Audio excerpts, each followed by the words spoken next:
làm từ ngành này đi.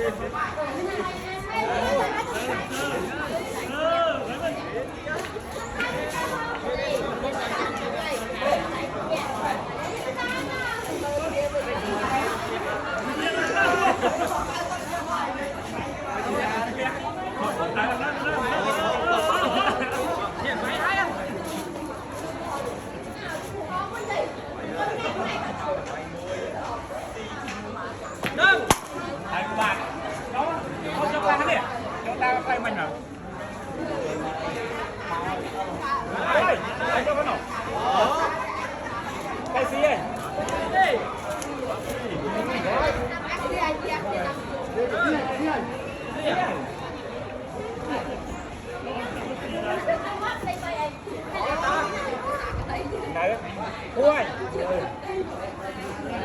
đó đi, đây là xe, xe quay tin không? Quay tin không?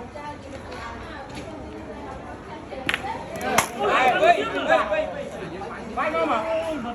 Quay tin không? Quay tin không? Cho nó vào cái cùi. Quay đi. Đây là món thử tí hết.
Ở đây.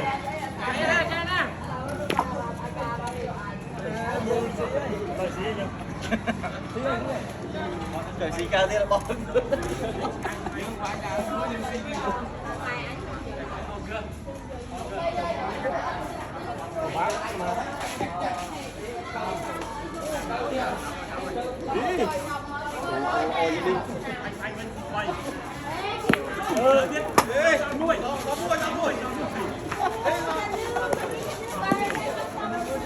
Đừng có đòn ra đây này. Bị mấy bốc ăn hôi mày bu này. Thôi. Thôi đây. Thôi. Bay không Phan. Hey, phải ơi, cháu mau xuống.